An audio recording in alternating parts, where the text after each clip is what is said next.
Salut les amis. Alors, je suis à nouveau dans le jardin. Bon, il y a plus de jours et d'heures, hein. On va pas s'embêter avec ça. Donc hier, je vous avais parlé de mon projet. Je vais prendre un peu de hauteur quand même pour vous montrer.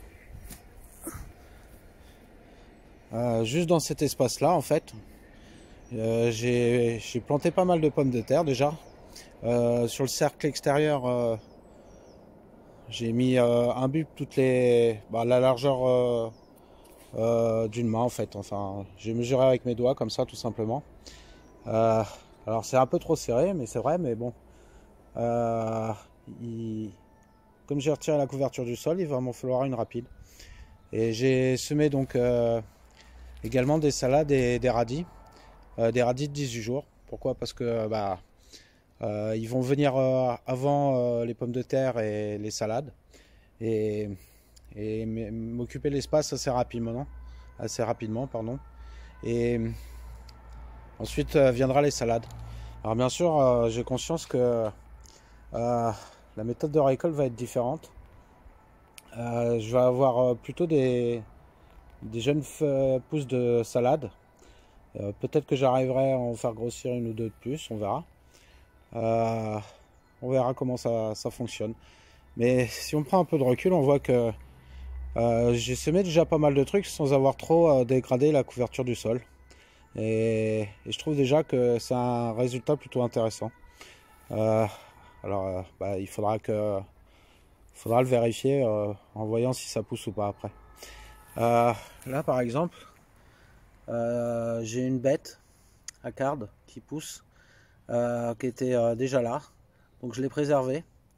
J'ai fait en sorte de ne pas l'abîmer, de manière à pouvoir la manger. Alors je vous ai aussi dit que j'avais fait la ligne directrice, enfin une bordure en fait de mon allée. En fait là je suis dans mon allée, vous voyez, tranquillement, assis peinard. Et donc je vais faire mon deuxième côté ici. Voilà, ça me fera l'allée pour rentrer. Et ensuite je partirai en cercle, tout autour du premier cercle. Voilà l'idée. Alors pour faire cette allée là, j'ai quand même été obligé de prendre une fourche bêche, juste pour décompacter le sol. Parce que le problème c'est que là ici tout ça c'est difficile de tirer dessus et de réussir à retirer la racine. Donc voilà, hein. Je me suis mis debout et comme un adulte finalement et j'ai grenillé avec juste une fourche bêche en fait. Voilà, pas besoin de grelinette, hein. La fourche bêche ça va très bien aussi. Et donc là j'ai également semé des pommes de terre, des salades et des radis. Alors pour faire la deuxième bordure de mon allée, en fait c'est simple, je me mets en tailleur. Voilà, tout simplement, à même le sol. Et je vais avancer en tailleur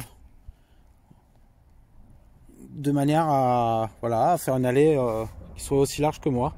Et l'avantage de faire comme ça, c'est quand je reviendrai pour faire des récoltes, j'aurai juste à me remettre en tailleur et tout sera à ma portée de main et facilement accessible. Donc je trouve ça plutôt intéressant ce côté-là déjà. Si ça marche, bien sûr, on verra. Et là on voit sur mon allée, j'ai déjà de la bourrache qui est plantée. Je vais la préserver parce que déjà la fleur peut être utilisée dans une salade. Elle a un petit goût iodé, c'est intéressant.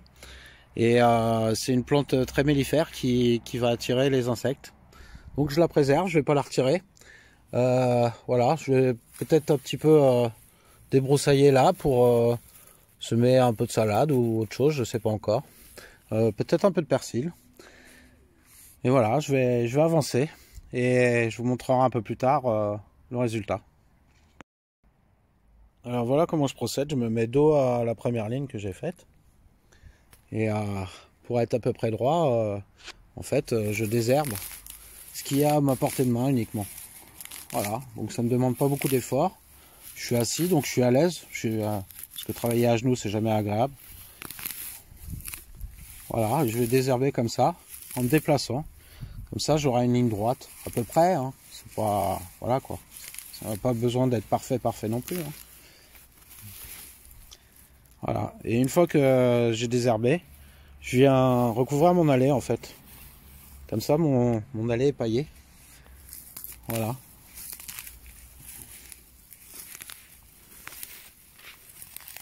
Voilà, je vais retirer tout ce qui n'est pas comestible.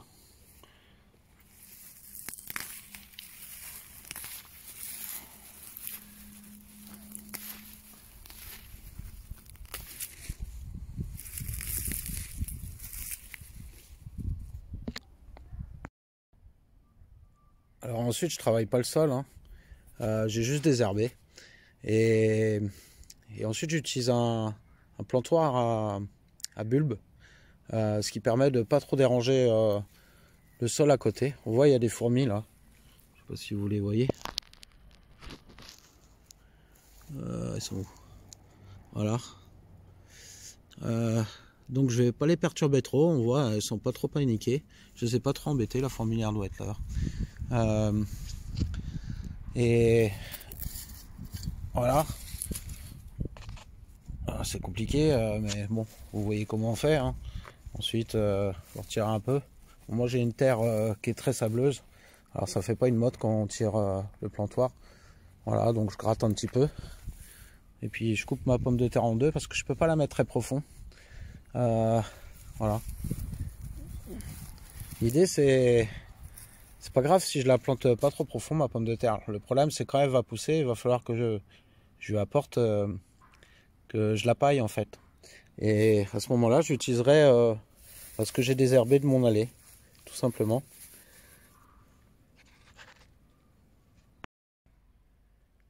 Alors certains doivent se dire, bah, ça fait 3 semaines qu'il est à la maison, il aurait quand même pu passer la tondeuse.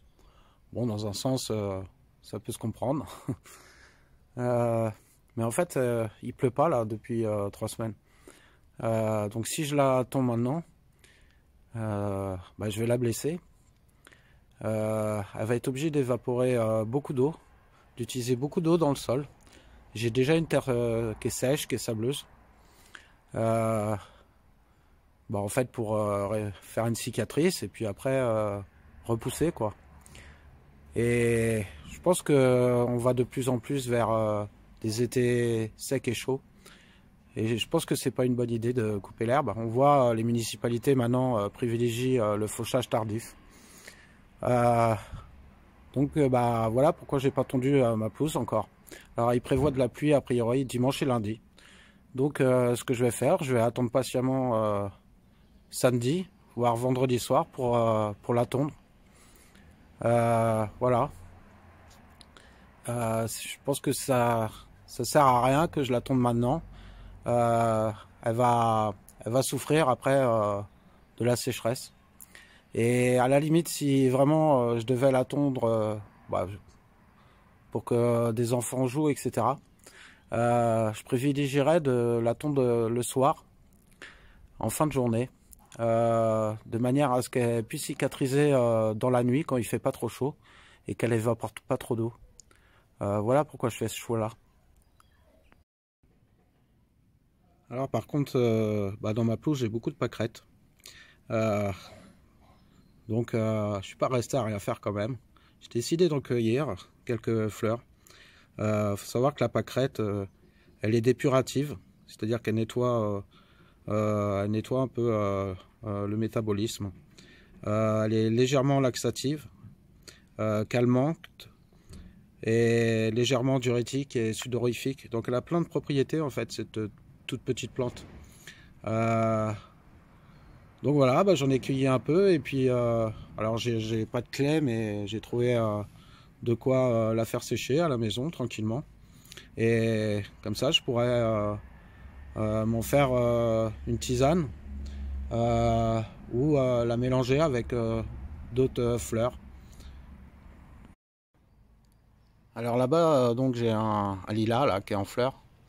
Euh, Par contre, j'avais du mal à accéder au jardin.